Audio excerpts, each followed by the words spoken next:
میبینی خراب و داغونت شدم سوختم، خوشی تو رو به تنهایی خود فروختم.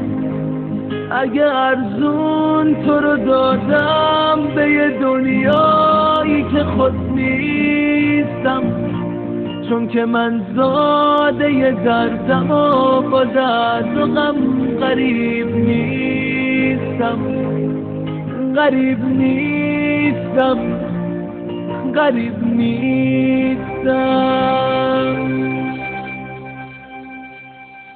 گاهی وقتا بی خبر میام کنار پنجره‌ات، تو یکم ببینمت، آخ که دلم تنگ واسم.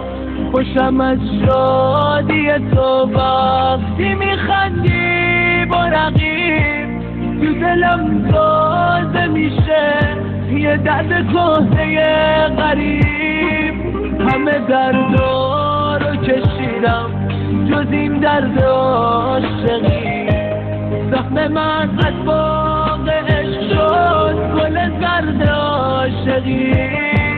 آی دلم ببخش اگه یه درد تازه‌ای اومد، آخرین فصل غم باز فصل سرد عاشقی.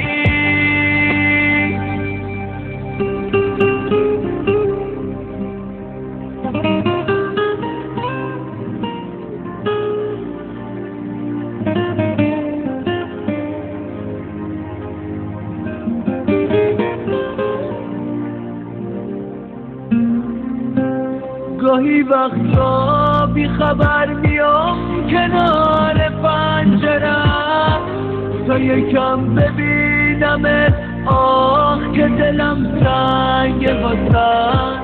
خوشم از شادی تو وقتی میخندی با رقیب، تو دلم تازه میشه یه درد کهنه غریب. همه دردا رو کشیدم جز این درد عاشقی، زخم من از باغ عشق شد گل زرد عاشقی. آی دلم ببخش اگه یه درد تازه‌ای اومد، آخرین فصل غم باز فصل سرد عاشقی. همه دردا رو کشیدم جز این درد عاشقی، زخم من از باغ عشق شد گل زرد عاشقی. آی دلم ببخش اگه یه درد تازه‌ای اومد، آخرین فصل غم باز فصل سرد عاشقی.